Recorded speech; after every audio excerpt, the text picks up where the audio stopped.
Good afternoon.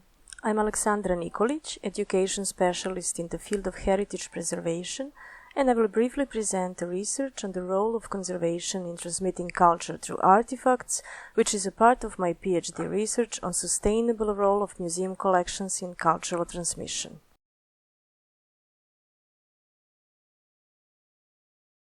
One of the possible paths to explore cultural and social relevance of museum collections is an evolutionary one.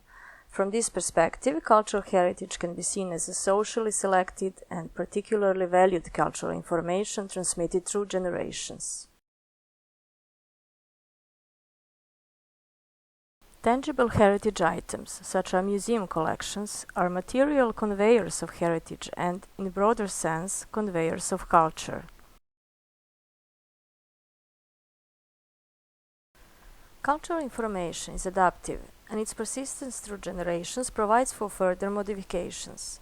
Sustainability of cultural forms is a prerequisite to cultural evolution.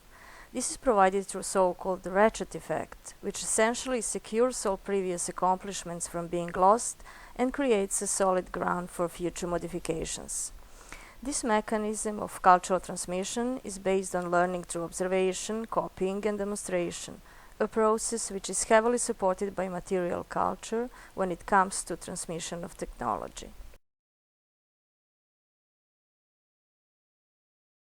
In a museum, transmissive, that is didactic potential of collections will depend on their contextual use, but also on their physical condition.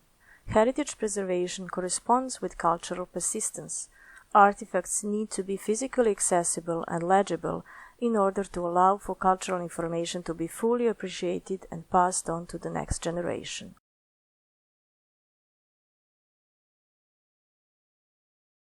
In order to explore the effect of an artifact's physical condition to its transmission capacity in a museum context, we decided to experimentally simulate museum transmission of technological knowledge in a lab, taking the absence of an original transmitter as a principal characteristic of this transmission context. This fact is actually turning an artifact into the primary source of cultural information. The simulation was based on a task to reproduce a model artifact in the simulated context varying its state of preservation. Apart from a control group of participants engaged in a direct intergenerational transmission based on the so-called chain method borrowed from social psychology experiments and first used by Bartlett in 1932, we had 4 groups of participants in the context varying from fully preserved to completely lost artifact.